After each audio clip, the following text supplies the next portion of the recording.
नमस्कार दोस्तों।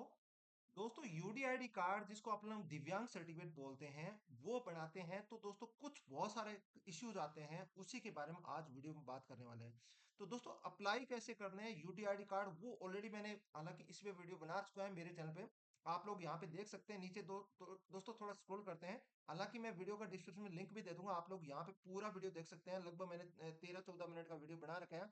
UDID card apply कैसे करते हैं, उसके अंदर क्या क्या समस्या आती है, तो यहाँ पे आप लोग देख सकते हैं। सबसे पहले दोस्तों ई मित्रा पे जो यूडीआईडी की सर्विस है वो ई मित्रा के अंदर नहीं है। ये आज तो सीएससी में है या बाहर से अप्लाई कर सकते हैं दोस्तों। यहाँ पे स्वावलंबन पोर्टल नाम से आ रहा है, स्वावलंबन card dot Jio dot in, इससे अप्लाई कर सकते हैं। Apply for UDID card apply करते हैं तो दोस्तों नीचे थोड़ा स्क्रॉल करते हैं, यहाँ पे जाते हैं और सबमिट पे क्लिक करते हैं। सबमिट में दोस्तों सबसे पहले अगर अप्लाई करते हैं तो यहाँ पे क्लिक करते हैं, सबमिट पे क्लिक करते हैं। अपने आधार से दोस्तों ऑथेंटिकेशन करते हैं, कैप्चा लगा के और ओटीपी भेजते हैं और उसके बाद लॉगिन करते हैं। तो लेकिन दोस्तों लॉगिन करने के बाद आप लोग यहाँ पे सब कुछ जानकारी ऑलरेडी मैंने हालांकि वीडियो बना रखी है, वहां आप वीडियो देख सकते हैं कैसे आपको बनाना है, तो इस वीडियो को देख लेना, डिस्क्रिप्शन में लिंक दे दूंगा। लेकिन दोस्तों नीचे थोड़ा स्क्रॉल करते हैं तो यहाँ पे आपको एक सबसे बड़ी दिक्कत ये आती है कि आप लोगों को डिसेबिलिटी प्रकार जो चूज करने होते हैं वो कौन से सिलेक्ट करने होते हैं। डिसेबिलिटी का मतलब आपको विकलांग किस टाइप का विकलांग है और इसका मीनिंग क्या है, सबसे बड़ी दिक्कत इसमें आती है दोस्तों। क्योंकि ये अगर सारा खेल इसी पे होता है, कई तो विकलांगता ऐसी होती है कि अपने समाज में आसपास को पता ही नहीं होता रियल में ये विकलांगता है या नहीं है। बहुत सारे जो आपके कैंडिडेट या बहुत सारे आसपास जो नागरिक देखे होंगे आपने, तो उसका अपने को पता ही नहीं होता कि रियल में ये विकलांग है, गवर्नमेंट के द्वारा इसको विकलांग घोषित किया गया है कि आप कर सकते हैं और दोस्तों उसका लाभ लिया जा सकता है गवर्नमेंट के द्वारा। आज इसी के बारे में सबको डिटेल वीडियो दूंगा, इसके बारे में कौन कौन सी चीजों का क्या क्या बोलते हैं। हालांकि दोस्तों मैं कोई भी मेडिकल फील्ड से नहीं हूँ, मैं कोई डॉक्टर वगैरह नहीं हूँ। ये चीजें मैंने गूगल से ली है, गूगल से जहाँ पे इसका ट्रांसलेशन वगैरह करके ली है। कुछ जानकारी मुझे ऑलरेडी है, किसी को पूछ वगैरह के लिए, तो इसलिए इसको फाइनल जानकारी नहीं मानना, लेकिन दोस्तों आपको ओवरव्यू मिल जाएगा। फिर भी कुछ ऐसे जो रोग होते हैं उनके बारे में अगर आपको डिटेल पता करनी है तो आप अपने जो भी डॉक्टर है, आप लोग एक बार कंसल्ट कर रहे हैं। जो भी अगर सीनियर डॉक्टर होते हैं, जिला लेवल पे होते हैं गवर्नमेंट हॉस्पिटल, वहां से सीनियर कंसल्ट कर सकते हैं। फिर एक बार आप आपके आसपास डॉक्टर हैं, उनसे भी कंसल्ट कर सकते हैं। कुछ जानकारी है, कुछ मैं सब गूगल से लिए, मुझे खुद को जानकारी नहीं है क्योंकि मैं कोई डॉक्टर नहीं हूँ। तो दोस्तों एक जानकारी के उद्देश्य से वीडियो है। तो सबसे पहले दोस्तों स्टार्ट करते हैं। तो यहाँ पे आपको यूडीआईडी कार्ड डिसेबिलिटी टाइप आपने को बात करते हैं। दोस्तों आपको पता है दिव्यांगजन अधिकार अधिनियम 2016 गवर्नमेंट के द्वारा बनाया गया है और दोस्तों विकलांग सर्टिफिकेट सभी के लिए कंपलसरी किया गया है और इसके अंदर जो दिव्यांग होते हैं उनको एक सर्टिफिकेट दिया है, यूडीआईडी कार्ड दिया है, उस कार्ड के माध्यम से सारे काम होते हैं। तो दोस्तों इसके अंदर आपको रोजमर्रा की जिंदगी जो भी है कार्ड बहुत सारे काम आते हैं। तो सबसे पहले दोस्तों आपके एक ऑप्शन आता है ब्लाइंडनेस। तो ब्लाइंड दोस्तों आपको पता है अंधापन है, अंधापन की दोस्तों दृष्टि की कमी होती है, सबको पता है ब्लाइंडनेस मतलब अंधा होता है। इसका अर्थ यह है कि दृष्टि ऐसी मतलब हो सकता है जिससे चश्मे या कंटैक्ट लेंस से ठीक नहीं किया जा सकता। मतलब ये नहीं दोस्तों किसी का चश्मा लगा रहा है वो ब्लाइंडनेस में आता है, ये मतलब नहीं है। अगर किसी चश्मा या कोई कॉन्टेक्ट लेंस हो उससे भी ठीक नहीं हो सकता। 80 का अंधापन होता है, आधा दिखाई दे रहा है, बिल्कुल धुंधला दिखाई दे रहा है, वो अंधापन बोल सकते हैं। उसको आप बना सकते हैं विकलांग सर्टिफिकेट। दूसरा दोस्तों आ रहा है लो विजन। लो विजन वैसे ही है, सेम ब्लाइंडनेस की तरह है, कम दृष्टि वाले दृष्टि संबंधी समस्या है जिसके कारण रोजमर्रा के काम करना मुश्किल हो जाता है। इसमें चश्मे, कॉन्टैक्ट लेंस या दवाएं, सर्जरी, अन्य मानक उपचारों से ठीक नहीं किया जा सकता। मतलब दोस्तों ये है कि लो विजन मतलब उसको शुरू से ही अगर बहुत कम दिखाई देने लगा है तो वो भी लगभग इसी कैटेगरी में आता है, लो विजन में आता है। तो ये अगर आपके पास कोई आसपास बंदा है, कोई भी बच्चा वगैरह है, तो दोस्तों ये विकलांग कैटेगरी में आ सकता है। दूसरा दोस्तों आ रहा है हेयरिंग इम्प्रावमेंट। तो दोस्तों इसका अर्थ या श्रवण दोष, मतलब आपको सुनने में कोई भी अगर समस्या हो रही है, मतलब है किसी व्यक्ति को ध्वनियों को ठीक से सुनने में आंशिक या पूर्ण असमर्थता हो। मतलब आपको पता है दोस्तों कई बार आपको पता ही नहीं होता बच्चे वगैरह के लिए कान वगैरह सही है कि नहीं है, तो इस चीज को डॉक्टर वगैरह चेक कर सके, जो मशीन वगैरह चेक कर सकते हैं वही बता सकते हैं। श्रवण दोष श्रवण तंत्र के किसी हिस्से में क्षति, रोग या अनुचित विकार के कारण हो सकता है। मतलब कोई भी अगर कान के हिस्से में पर्दा फट गया है या कोई भी ऐसा चोट वगैरह लग गई है तो उसकी वजह से हो सकता है, तो ये भी दोस्तों विकलांग कैटेगरी में आता है। नेक्स्ट करते हैं दोस्तों लोकोमोबिलिटी डिसेबिलिटी। मतलब दोस्तों जो जिसकी भी हड्डियां वगैरह टूट गई है, जैसे कि बहुत सारे आप विकलांग वगैरह हो जाते हैं एक्सीडेंट वगैरह से है, या फिर दोस्तों किसी जो बीमारी से हो सकते हैं, या फिर दोस्तों जन्मजात होते हैं, वो दोस्तों इसी कैटेगरी में आते हैं। मोस्टली दोस्त इसी में कैटेगरी में आते हैं। और दोस्तों इसका अर्थ है हड्डियां, जोड़ों, मांसपेशियों में, तंत्रिका तंत्र से जुड़ी कोई भी विकलांगता जिसमें किसी व्यक्ति को अपने अंग में हिलने डुलने, शरीर की सामान्य गतिविधियों को करने में अत्यधिक कठिनाई होती है, उसमें चलना, दौड़ना, वस्तुओं को उठाना, अन्य शारीरिक क्रिया करने में असमर्थता होती है, तो वो दोस्तों विकलांग कैटेगरी में आता है। अब इसके अलावा दोस्तों लेप्रेसी करंट नाम से आती है, मेडिकल टर्मिनोलॉजी में से अनसेन डिजीज भी कहा जाता है। एक जो कम्युनिकेबल बीमारी है जो मुख्य रूप से स्किन, रेस्पिरेटरी सिस्टम या पेरिफेरल रिवर्स को प्रभावित करती है। दोस्तों कुछ वर्ड ऐसे हैं जो मेडिकल फील्ड से हैं, वो अपने को डायरेक्टली पता ही नहीं होता है। दोस्तों पुराने जमाने में बीमारी को अभिशाप माना जाता था, मतलब एक कोड जिसको कह सकते हैं अपन, हालांकि उसको अलग से आएगा तो, लेकिन रोगियों को समाज से अलग थलग कर दिया जाता, लेकिन आजकल जो ऐसी मेडिकल फैसिलिटी ऐसी है कि इस बीमारी का इलाज संभव है, तो आप लोग ये भी विकलांग कैटेगरी में आता है, लेकिन दोस्तों इसका इलाज किया जा सकता है।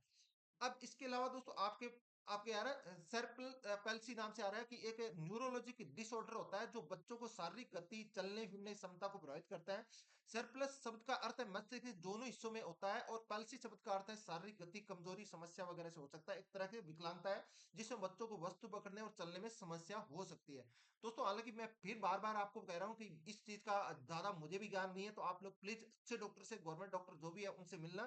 तो अगर बच्चे को ऐसी कुछ समस्या, आपको लक्षण दिखाई दे रहा है, तो आप वहां पे पता कर सकते हैं। दोस्तों इंटेलेक्चुअल डिसेबिलिटी दोस्तों बौद्धिक क्षमता, मतलब जिसको सीखने में बहुत सारा, जिसको अपन लोग नॉर्मली भाषा में डफर बोल सकते हैं, लेकिन दोस्तों ऐसी चीजें उस बच्चे को क्या बीत रही होती है, तो वो चीजें उसको एक विकलांगता है, वो जन्मजात भी हो सकती है या फिर दोस्तों अदर कोई चोट वगैरह से हो सकती है। तो बौद्धिक अक्षमता, बौद्धिक विकलांगता है एक ऐसी स्थिति जिसमें किसी व्यक्ति को संज्ञात समझने सीखने की क्षमता और अनुकूल व्यवहार रोजमर्रा की जिंदगी में स्वतंत्रता रूप में कार्य करने की क्षमता को महत्वपूर्ण सीमाएं होती है।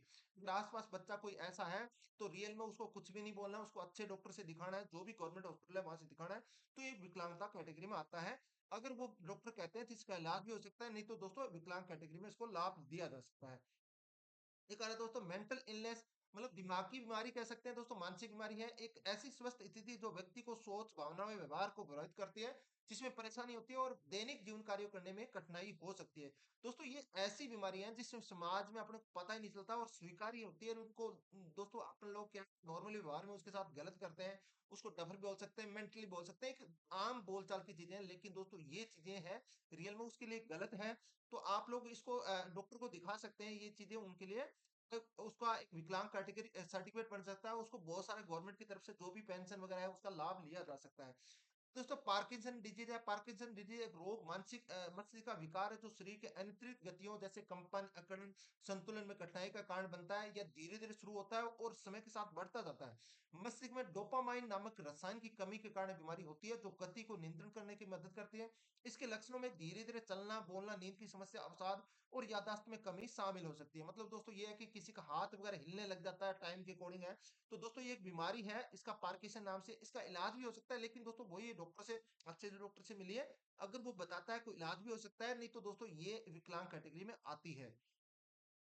अब जैसे मस्कुलर डिस्ट्रोफी नाम से आता है, डिस्ट्रोफी नाम से आता है, तो इसका अर्थ है दोस्तों मांसपेशियां दुष्विकार, एक अनुवांशिक रोग का समूह है जो धीरे धीरे मांसपेशियों को कमजोर और क्षय करता है। ये रोग मांसपेशियों के जीन में गड़बड़ी के कारण होता है, जिसमें मांसपेशियों फाइबर टूट जाते हैं। इस बीमारी में व्यक्ति को चलने, खड़े होने जैसी क्रिया करने में परेशानी होती है, इसके कारण कई प्रकार हो सकते हैं।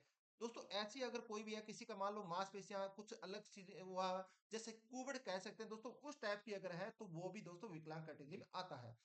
एसिड अटैक दोस्तों, एसिड अटैक मतलब दोस्तों ये मानव जनित है दोस्तों, कोई जन्मजात वगैरह नहीं है। किसी की दुर्भावना की व्यक्ति, किसी पीड़ित महिला वगैरह हो किसी आदमी हो, किसी अपन लोग जिससे दोस्तों ऐसे चीजें हो, दुर्भावना से किसी को एसिड अटैक कर सकते हैं। पीड़ित या एसिड से जला हुआ व्यक्ति है कहा जाता है इस शब्द में, ऐसे किसी व्यक्ति को लिए प्रयोग होता है जिसमें किसी हमलावर द्वारा एसिड फेंका गया हो, तो उसका चेहरा वगैरह बिगाड़ दिया जाता है। आपने दोस्तों बहुत सारे फिल्मों वगैरह में देखा होगा दोस्तों, या समाज वगैरह में देखा होगा, कई बार महिलाओं के साथ ऐसे व्यवहार होते हैं। अगर किसी का विक्टिम अगर है, तो वो दोस्तों एसिड अटैक है, तो वो भी विकलांग कैटेगरी में आता है, उसको भी आप लोग विकलांग सर्टिफिकेट बना सकते हैं। इसके अलावा दोस्तों स्किलेबल सेल डिजीज नाम से आती है, स्किल सेल डिजीज, ये एक वंशानुगत रक्त विकार है। मतलब दोस्तों आपको पीढ़ी दर पीढ़ी होते है, इसमें लाल रक्त कणिकाओं की सामान्य गोल आकार में बजाय कठोर, चिपचिपी और चंद्राकार जैसी हो जाती है। ये स्किल कोशिकाओं के रक्त वाहकों में फंसकर ऑक्सीजन युक्त रक्त प्रवाह को रोक सकती है। दोस्तों ये ज्यादा बहुत अंदर की टर्मिनोलॉजी है, अपने को समझ में नहीं आने वाली, लेकिन दोस्तों इसमें होता क्या है कि अंगों में दर्द, क्षति हो सकती है तथा एनीमिया, जो रक्त की कमी हो सकती है, रोग माता पिता जीन के माध्यम से विरासत में मिलता है। दोस्तों ये समझ सकते हैं बिल्कुल बहुत ही कमजोर है, जिसमें खून की कमी बार बार हो रही है, तो दोस्तों ये एक एससीडी नाम से आ रही है, स्किल सेल डिजीज नाम से आ रही है। तो दोस्तों ये डॉक्टर को आप दिखा सकते हैं, विकलांग कैटेगरी में आता है। ये कुछ अलग टर्मिनोलॉजी है, अंदर की चीजें आपने को पता नहीं होती, वो जो डॉक्टर देख के चेक करके बता सकता है इसमें रियल में ये बीमारी है। लेकिन दोस्तों कई बार समाज में ऐसी चीजें होती है, पता ही नहीं चलता। हीमोफीलिया नाम से होती है दोस्तों। हीमोफीलिया एक वंशाणु बीमारी, मतलब आपने अपने माता पिता से अपने बच्चे में आ सकती है। रक्तस्राव विकार, जिसमें रक्त ठीक से नहीं जम पाता, क्योंकि शरीर में थक्का जमता नहीं है दोस्तों। आपको पता है कई बार चोट वगैरह लग जाती है, उस टाइम भी अगर हीमोफीलिया है तो उसको वो थक्का नहीं बनता है, तो उसका खून बहता रहता है, पर्याप्त मात्रा में नहीं होते हैं, इसके कारण रक्तस्राव आसानी से होता है और उसे रोकना मुश्किल होता है। तो इस टाइप की अगर बीमारी है तो दोस्तों हीमोफीलिया उसको विकलांग कैटेगरी में आती है।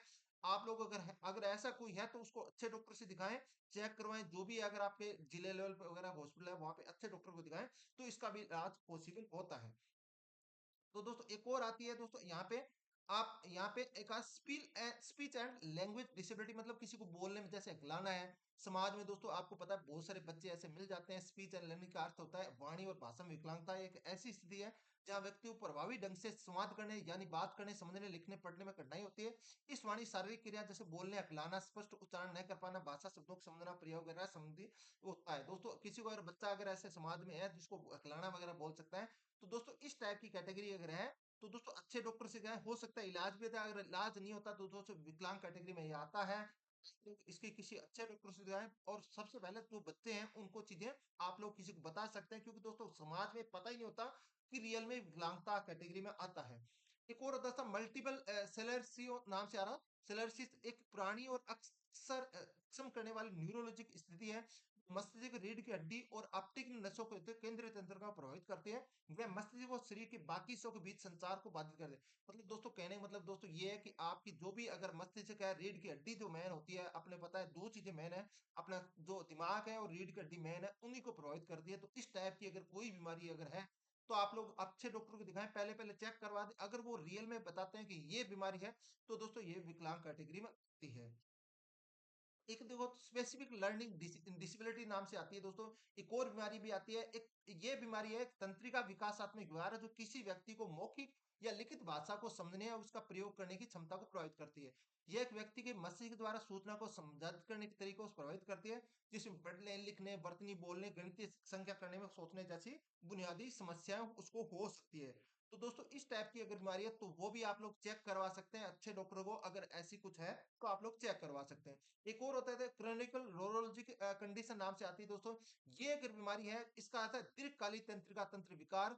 ये एक बीमारी है जो अपने मस्तिष्क, रीढ़ की हड्डी, नसों को प्रभावित कर सकती है, जिसके लिए अक्सर आजीवन देखभाल की आवश्यकता होती है। मतलब दोस्तों कहने का मतलब दोस्तों ये है कि जैसे पार्किंसन रोग और अल्जाइमर जो सिलरसिस नाम से बीमारी, ये चीजें होती है, तो दोस्तों इसकी रीढ़ की हड्डी वगैरह काम नहीं करती है, नसें काम वगैरह नहीं करती हैं, पूरी जिंदगी उसको खाट वगैरह पे बितानी पड़ती है। तो ऐसी बीमारी अगर है तो किसी अच्छे डॉक्टर को दिखाएं। अगर वो बताता है कि इस टाइप की ये बीमारी है, तो दोस्तों ये भी एक विकलांग कैटेगरी में आती है। लास्ट आके ऑप्टिमिज्म स्पेक्ट्रम डिजीज नाम से आती है दोस्तों। ऑप्टिमिज्म स्पेक्ट्रम डिसऑर्डर, ये एक तंत्रिका विकास में विकार है, लोगों को संवाद करने, दूसरों के साथ बातचीत करने, सीखने के तरीकों को प्रभावित करती है। इस स्थिति सामाजिक संवाद और संचार में लगातार चुनौतियों के साथ सीमित रुचियों, दोहराए जाने व्यवहार को दर्शाती है। ऑप्टिमिज्म का कोई एक कारण नहीं है, लेकिन यह तंत्रिका संबंधी अनुवांशिक कारणों से हो सकता है। दोस्तों इस टाइप की बीमारी बहुत सारी, जैसे मैंने आपको ऑलरेडी बताई है, ऐसी बीमारी आसपास बहुत सारे आपको कैंडिडेट मिल जाएंगे, बच्चे भी मिल सकते हैं, बड़े मिल सकते हैं। अपने को पता ही नहीं है रियल में ये बीमारी अपने को है क्यों, या इसको बीमारी भी बोलते हैं। तो दोस्तों ये डॉक्टरी भाषा में बीमारी हो सकती है। ऐसी चीज गवर्नमेंट के द्वारा जो भी यहाँ पे विकलांग कैटेगरी में दिया जाता है, उसमें आप लोग ऐसी देख भी सकते हैं।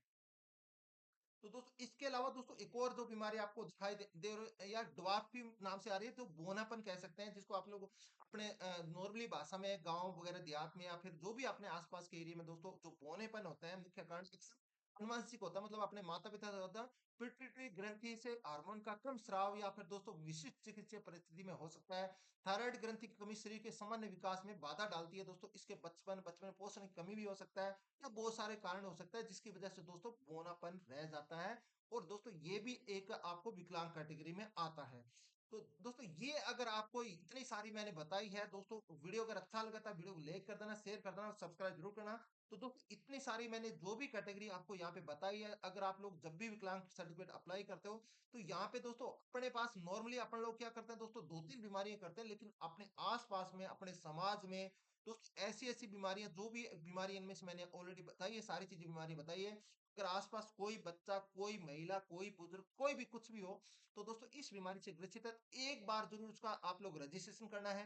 अच्छा डॉक्टर, अगर डॉक्टर चेक करके बता सकता है, जिस बीमारी का विशेषज्ञ डॉक्टर है वो बता सकता है, अपने को पता ही नहीं होता रियल में बीमारी है, और दोस्तों ये बीमारी इसका डॉक्टर ही बता सकता है, अपन लोग इसको बता ही नहीं सकता, या अपने को पता ही नहीं होता आसपास कितने लोग इस बीमारी से ग्रसित है।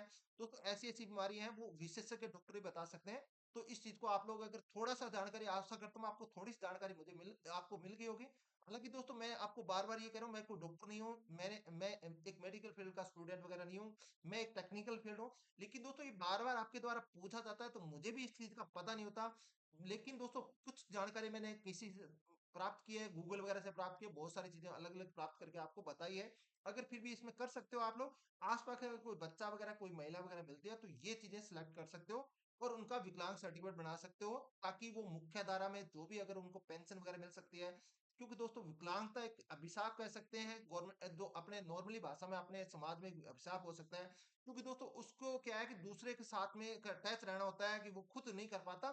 तो इस चीज को एक, अगर उसको कुछ गवर्नमेंट के द्वारा सुविधाएं मिलती हैं, जैसे कि मान लो कुछ पेंशन मिलती है या बहुत सारी और भी सुविधा मिलती है, तो दोस्तों उसकी वजह से उस समाज में जीने का उसको एक अलग पावर मिलते हैं, विल पावर मिलती है। तो दोस्तों आशा करता हूँ आपको वीडियो पसंद आया होगा।